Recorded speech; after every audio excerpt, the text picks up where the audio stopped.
မင်္ဂလာပါရှင်မေရီညီမခုပြပေးမှလေးရကြတော့ Africa တစ်စိတ်ကိုမှသူက one way site ကြီးလေးပြပေးပါမယ်နော်ဆိုတော့ one way ဆိုပေမဲ့သူပုံစံလေးရကြတော့ two way ပုံစံလေးလာတယ် two way site လေးလာပါတော့နော်ပုံစံ site လည်းကြီးရယ် frame တွေ base တွေလည်းကြီးရယ်ဆိုတော့ကလေးက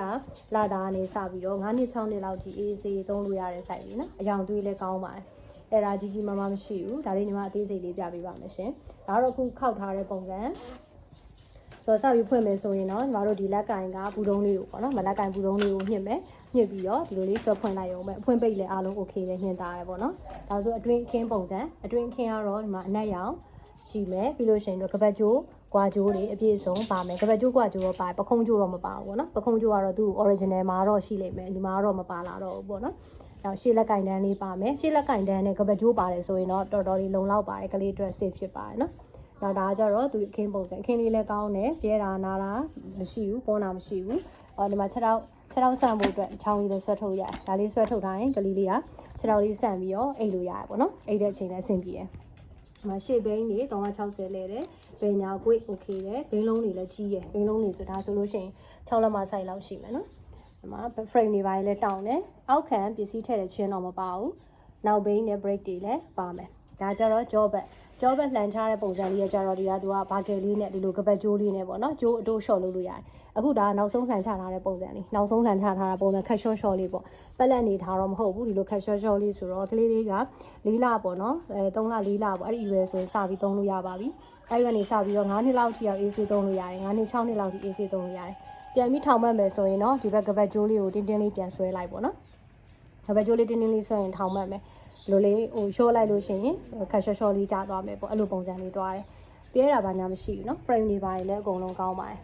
ဘိန်းတွေပါရင်လည်းကောင်းတယ်ဘိန်းတွေဆိုလည်းအလုံးကြီးရယ်ဘိန်းလုံးကြီးတွေလည်းလာတော့ဟိုလမ်းကျန်းတွေအတွက်လည်းအဆင်ပြေတယ်အမိုးလေးပြပေးပါမယ်ရှင်အမိုးကကြတော့ဒီမှာအနက်ရောင်ပဲသူအယောင်ကောင်းတယ်เนาะအယောင်မွဲတာဘာညာမရှိဘူးအယောင်လေးကအနက်ဆူဆူလေးဒီမှာသူကဒါကြတော့လေဝင်လေထွက်ပေါ့ဒီနာကသူကလှမ်းကြည့်လိုက်လို့လည်းမြင်ရတယ်ကလေးလေးကိုဒီဘက်ကိုဒီခုမပါအမိုးဆန်တာဒီဘက်ချမ်းလေးမှာအမိုးဆန်တာလေးမပါအောင်ဟိုဘက်မှာပါလားပါသူကဒီလိုလေးကော်ချောင်းလေးဟိုဘက်ချမ်းလေးပြပေးပါမယ်နော်ဟိုဘက်ချမ်းမှာပါမယ်ဒီမှာဒီလိုချောင်းလေးဒီလိုချောင်းလေးရာသူကအမိုးဒီလိုလေးကိုဆန့်ဖွင့်တဲ့အခါကျလို့ရှင်အမိုးကိုဆန့်ထုတ်တဲ့ဟာလေးပေါ့နော်အမိုးဆန့်ထုတ်တဲ့ဟာလေးဒီကောင်လေးကဒီဘက်ချမ်းမှာတော့ပါတယ်ဟိုဘက်ချမ်းမှာမပါအောင်စလိုက်ပြောင်းခုနကကိုဒီကလှုပ်လိုက်တော့ဟုတ်လားနော်ခုနဖွင့်လိုက်တာကျိုးသွားတာမမေခုနဆွဲလိုက်တဲ့ချိန်မှာကျိုးသွားနော်ဒီနားလေးနော်ဒီနားလေးကျိုးဘာနဲ့ပြန်လုပ်လို့ရမလဲမသိဘူးတိတ်ကလေးနဲ့ပြန်ကတ်မှရတော့မယ်အမိုးလေးဒီဘက်နည်းနည်းကျိုးသွားနော်ရှိတ်တဲ့နေရာလေးဒီဘက်လေးကကောင်းတယ်နော်ဒီဘက်မှာကျတော့ဂျိတ်ကကောင်းတယ်ဒါပေမဲ့ထောက်တိုင်လေးကမပါဘူးထောက်တိုင်လေးဒီဘက်မှာထောက်တိုင်လေးကတော့မပါဘူးသူ့ရဲ့ဟိုချိတ်ထားတဲ့ပုံစံလေးကဘယ်လိုဒီမှာဒီလိုပုံစံလေးဒီလိုပုံစံလေးနော်ဒီလိုပုံစံလေးကိုဒီဘက်မှာကျိုးသွားတာဒီဘက်မှာကျိုးသွားတာနော်ဒီအမိုးလေးကဒီမှာလာပြီးတော့သူကဒီလိုချိတ်ရမယ်ဟာလေးကကျိုးသွားတာဟုတ်နော်ဒီလိုပုံစံလေးချိတ်ရမယ်နော်ဒီဘက်ဒီမှာလေဒီဘက်ကတ်လိုက်လို့ရှင်ရတယ်အဲ့နေရာလေးကျိုးသွားတာဆက်ဒီမှာချိတ်တာဟုတ်တယ်ဒီမှာထိတ်တဲ့နေရာကျိုးသွားတာဒီနားလေးကျိုးသွား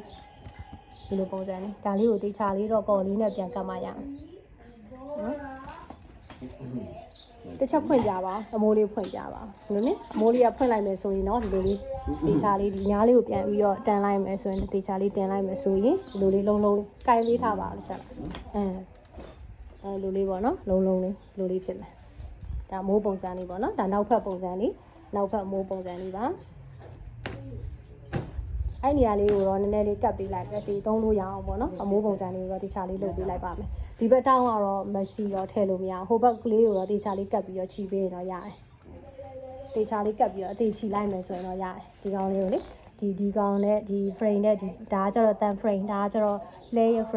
frame နဲ့ဒီအမိုးနဲ့ကိုပူးပြီးတော့ခြိလိုက်မယ်ဆိုရင်တော့ရတယ်ကတ်ထားလို့ရတယ်နော်ဒီလိုပုံလေးပါပိတ်ပြပါဟုတ်တယ်ပိတ်တော့မပိတ်ပြသေးပိတ်မယ်ဆိုရင်တော့ဒီကခလုတ်ကလေးကိုညှစ်မယ်ခလုတ်လေးညှစ်ပြီးတော့ရိုင်းဆွဲပိတ်လိုက်အောင်မယ်အဖွင့်ပိတ်တွေကောင်းတယ်နော်ဖွင့်ပိတ်တွေကောင်းတယ်ဇန်နာတော့ရှား error မရှိအဲ့အမိုးလေးမှာတော့ error လေးဖြစ်သွားအခုမှတွေ့ရတာလေးလိုပုံလေးပါရှင်